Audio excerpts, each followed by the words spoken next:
What's up everybody, it's Paz, and today we are going to be going over Zeph, the ultimate support of SUPERVIVE that launches his teammates around with tornadoes, heals them with gusts of wind, and pulls enemies together for insane combos. While the character might seem really simple, there is a lot that goes into playing him at a very high level, which I have a lot of experience with through competing in scrims and climbing to rank 1 Zeph on the North American ladder. So let's start with covering what his abilities are capable of, the items and powers he gets the most out of as well, and wrap it all together by discussing his role alongside the rest of the cast. Starting with Zeph's passive, Gale Force, every time you hit an enemy with your primary attack, you will mark them, putting a little leaf above their head. The mark amplifies Zeph's primary fire damage on the target and can be detonated to do bonus damage with his grenade and ultimate. His ultimate also marks enemies if they weren't hit previously, on top of keeping the mark after you explode it by hitting them with the ultimate. This means you can mark someone with your primary attack, throw a nade behind an enemy, launch your ultimate at them immediately after,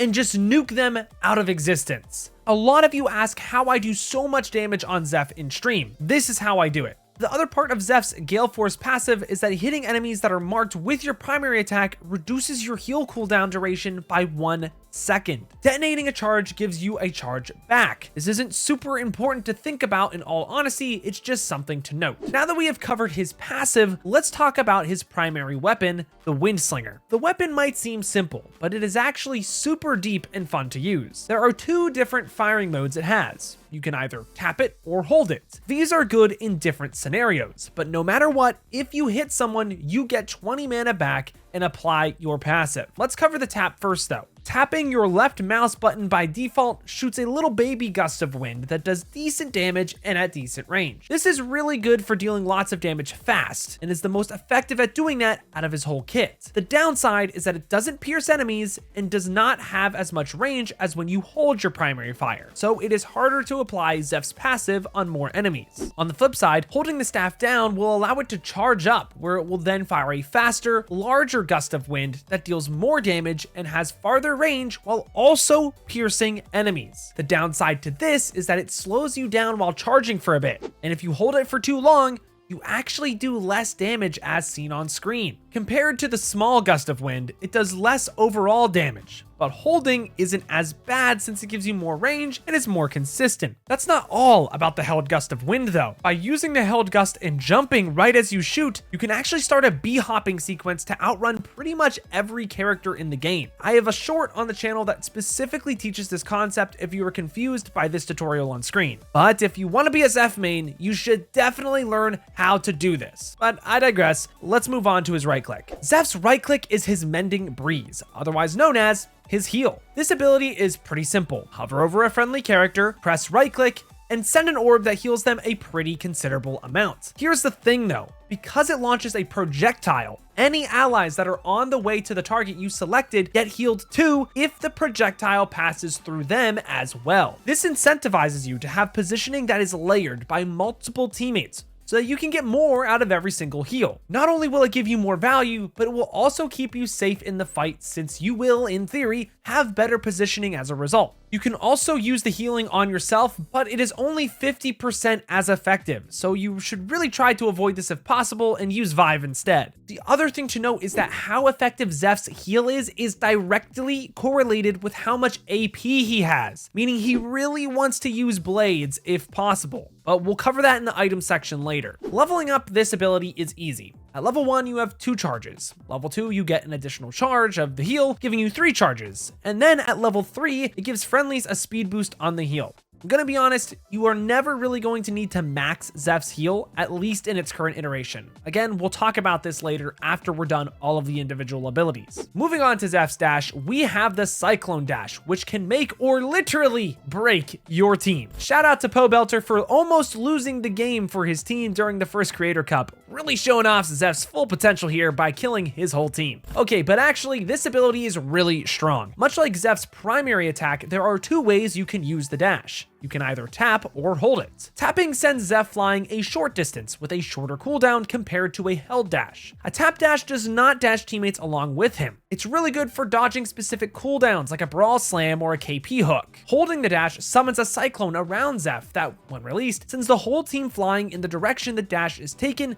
if they are within its radius. On top of this, it gives allies glider fuel so that you can't troll your teammates if they don't have glider. This can be a positive or a negative thing depending on the type of Zeph player that you are. The held dash doesn't just work on friendlies when they are alive though. It also works when they are a wisp as well. And this is how you can pull off some clutch revives in the middle of fights and carry games in solo queue. I mean it when I say people will think you are a god if you can pull off mid-fight reses like this. Just know that if a wisp is getting stomped, they cannot be sent out with you with your dash. They will just stay put and stay on the enemy that is stomping them. The cool thing about Zeph's dash is that it's like a multiplier for move speed. What I mean by this is that if a friendly dashes like Kingpin or Hudson or even Brawl, and you dash while they are dashing mid-air, they will get sent flying at Mach 10. This is super cool, especially with Kingpin, because you can catch enemies out of position with a dash slam Kingpin combo, and it is just too fun. Really difficult to pull off, but still really fun. It's why I call Zeph and KP the Kobe Shaq duo of SUPERVIVE on stream. Another advanced tip I have for Zeph's dash is that a lot of people accidentally start using the ability and then don't know how to cancel it. Canceling the dash is possible. All you have to do is jump and glide while you are holding the dash key, and you will cancel the dash so that you don't accidentally send yourself or your whole team flying into their deaths into the abyss. In terms of leveling up the dash, you typically are going to hear me tell you to just go level 2. Level 3 with the air rings can be nice for long rotations in scrim environments, possibly, but in ranked, maxing your nade is going to be the best option every single time. Now that Zeph's dash is out of the way, we have quite possibly my favorite ability in the entire game, and I mean that, the Vortex Charm, which you will commonly hear me refer to as Zeph's Nade. Upon pressing down E, a cast location will pop up showing you where you can and cannot launch your nade, and upon release, Zeph will throw the charm to the location. After a short detonation time, any enemy inside the charm's radius will be pulled to the center, grounding and slowing them for a short duration. But that's if only one enemy is in it though. If two enemies are pulled together and collide, they will take additional damage on top of getting stunned for a short duration, meaning you can deny key abilities in the middle of fights, which is super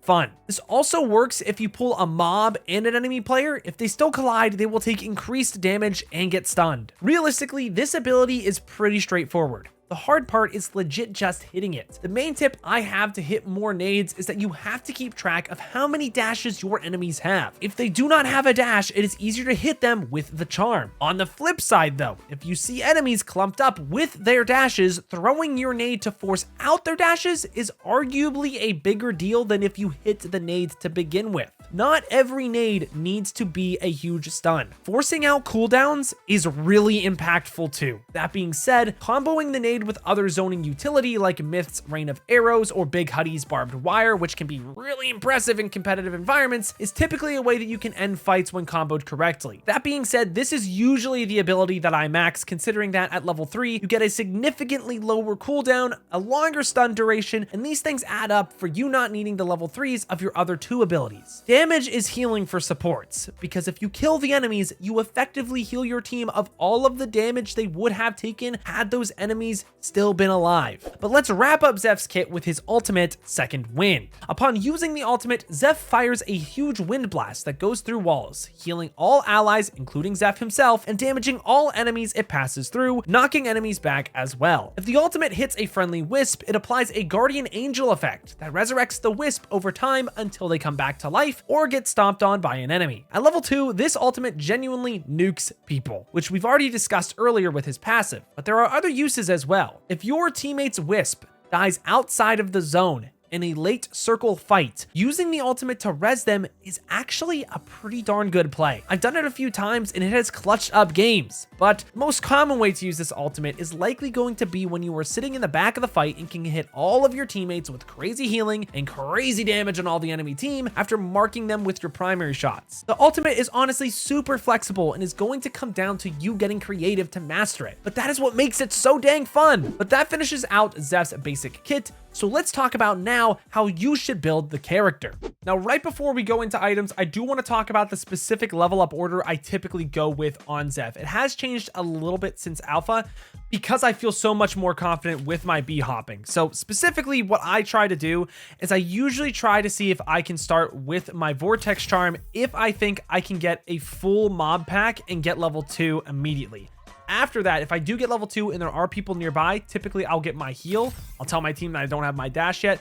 This is specifically because I personally don't think I need a dash to stay alive in an early game fight if I'm just going to be able to bee hop away. That means at level 3, I'll pick up my Cyclone Dash, and level 4, I'll immediately start getting that nade damage because this literally is going to change the game for you. I promise you guys. Then at level 5, always we're getting our ultimate. Level 6, we want to make sure that we keep our team alive with an extra heal charge. This could change if you feel like you're hitting a lot of M1s. Maybe you could get away with a Vortex Charm level 3. I do have to play with that a little bit, but I think for most players, at least in this iteration of the game with how new it is, I would get that third charge of your heal. Level 7, I'm going to max my Vortex Charm, meaning that level 8, I'm getting another point in my ultimate, and then I finish it off with dash. That is typically what I will do. I, even in scrims, have never really used the Cyclone Dash. I typically just want to have my nade as early as possible because, I mean, a minus 3 second cooldown, more stun duration. I mean, it doesn't get much better than that. But okay, now let's start talking about the items. Something that's important to note about Zeph is that his toughness stat is a 4. And his attack damage stat is a 7. This is a stat that you actually cannot see in the game itself. This is a stat you specifically have to go to the wiki for, and it's something that I'm pretty sure Anion like data mined or something. We figured it out some way. So because Zeph's stat is 4 for toughness, it's very low. For example, like Oath is 6, and I'm pretty sure there's another character that might even have more. But for damage, Oath is 6, Zeph is 7. What this means for someone that's like, what the hell are you even talking about?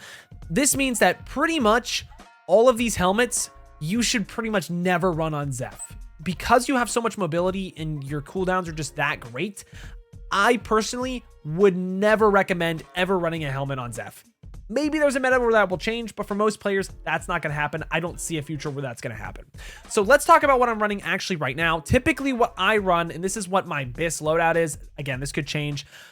Specifically, I run a Mana Blade Tech Blade combo because, I mean, the faster you can get nades out, the faster you can get heals out, the better this character feels.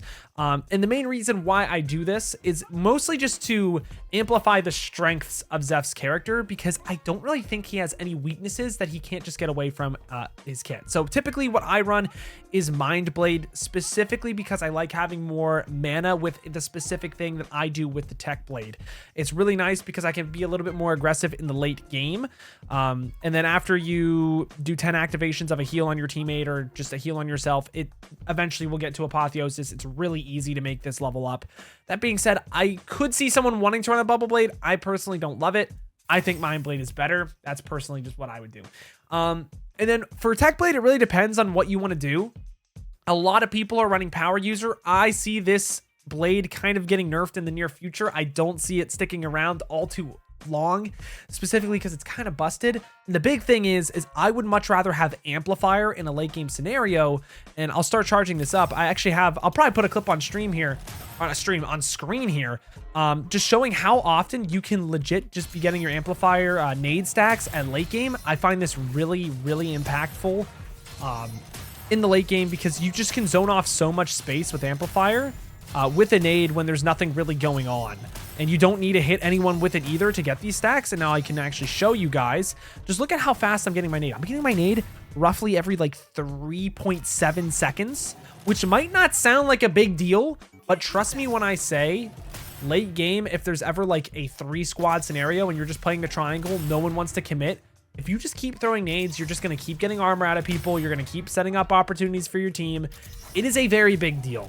What I would say though, is that I wouldn't play around your Amplifier like consciously as a new player in like any other fight in ranked. Just kind of like play with what you want to play with. It will passively just help you out.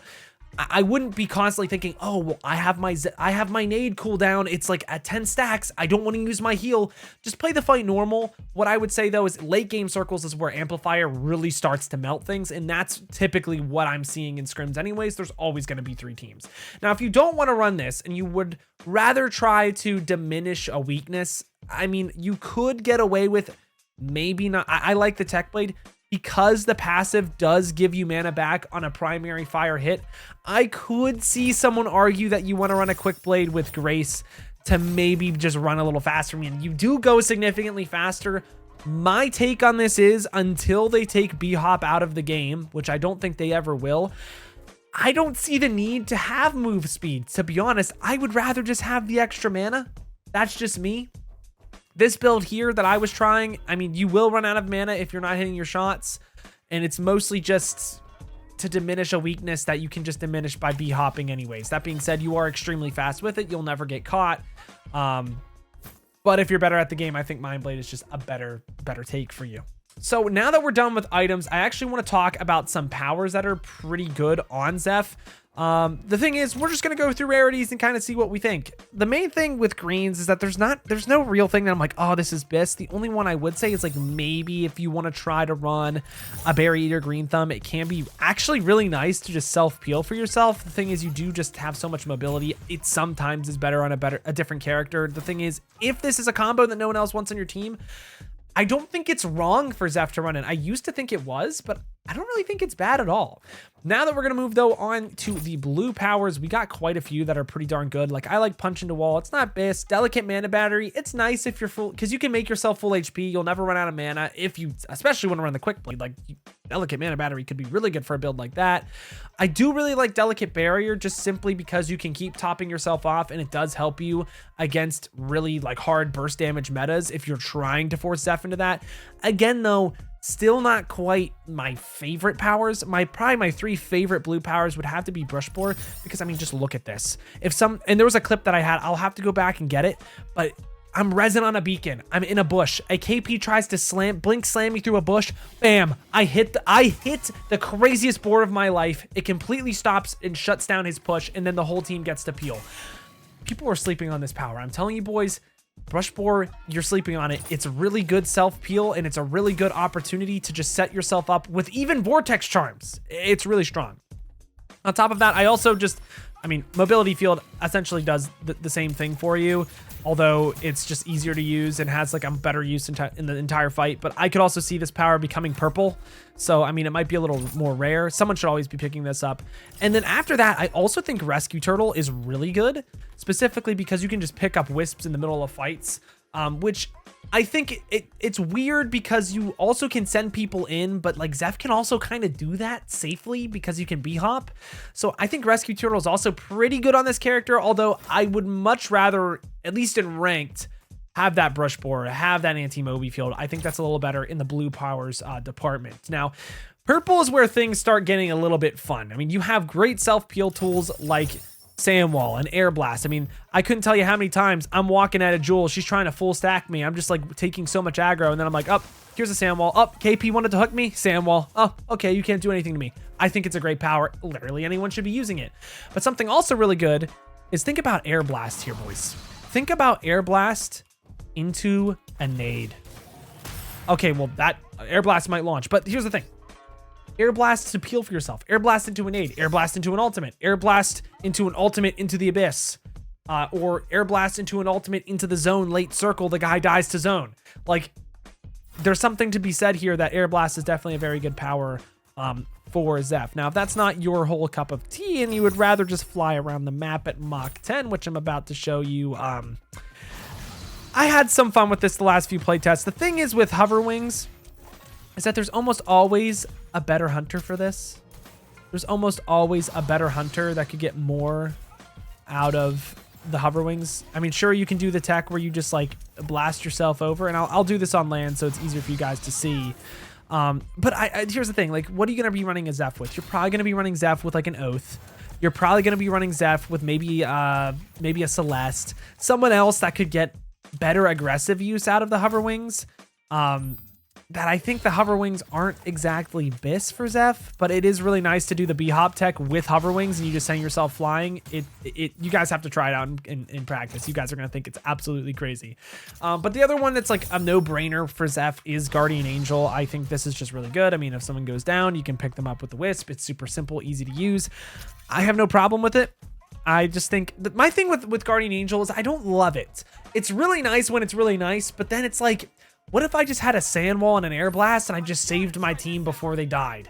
That's kind of my problem with GA. I don't know if it's BIS. It's obviously strong, but it's not like crazy until it is crazy. You know, it's crazy in a situation where you wish you weren't even in to begin with, but those situations are kind of inevitable at some point. And then for exotic powers, which we can't actually show you guys in the practice range, is that pretty much the only exotic powers I like on Zeph is probably just the abyssal powers, being the abyssal fang, the abyssal heart, no, the abyssal scale, and the abyssal eye. They're all good on Zeph, mostly because, I mean, Zeph, if you want to run power user, they're really good because you can keep out a low cooldown, but they're all just really good self-peel tools, really good setup tools that Zeph does really well with. And typically, if I were the one making a team and I knew I had a Zeph with power user and he was the one with it, I'd probably stack all of those on it, because like we saw earlier, power user not only keeps your powers soulbound, it also makes it so that they're on a much lower cooldown, which is absolutely insane. All the other red ones, I mean, red GA maybe, I mean, maybe red nuke, but to be honest, it's kind of whatever. Now, moving on to where Zeph finds himself within the broadcast of characters, he's a little bit of an enigma. He's kind of the only good support that's good right now, because his only counterpart is Aluna, and she doesn't really fit anywhere. So as a result, Zeph kind of goes with everyone right now. He's specifically really good with ranged hunters that struggle with lower mobility, like maybe Ghost or Myth, or what used to be Hudson when he didn't have a lot of mobility, but hopefully he gets nerfed a little bit soon and doesn't have as much mobi, and then in that case, Zeph would be really good with him. But I mean, Zeph's also good with those zoning hunters like Celeste and Myth too, because you can just keep zoning people with Rain of Arrows, the Ice Spears, the nades. It's very simple, very easy to pull off. I think that's where Zeph really shines, because he can get people around as well that are slower and need more help in terms of closing distance, creating space. But in the same vein, he's also pretty good right now with the send it down hunters like Felix, Oath, etc. because, I mean, he just gets them in faster, which means they get to be where they want to be faster,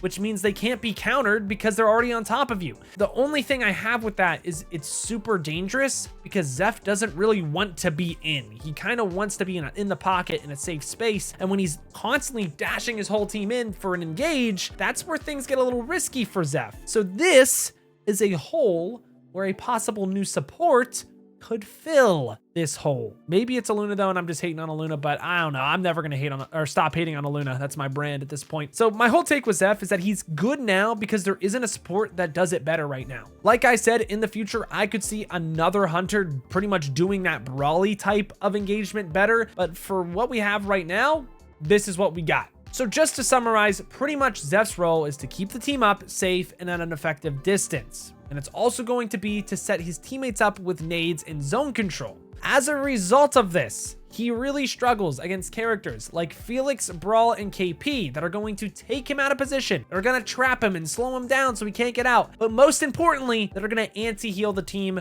preventing you from keeping them alive on Zeph. And that's going to be a wrap for today's Zeph guide. If you have any questions, please do leave them down in the comments below, or just catch me live here on YouTube or on Twitch at twitch.tv/PazSwagger. I'm always down to help you guys out, get better at this game, because it is super, super difficult to learn, but you do not have to go through it alone. Please ask questions and start enjoying this game as much as I do. But with that all out of the way, I appreciate you guys all so much for watching. But until next time, I've got to peace out and Paz out. I'll see you in the next one.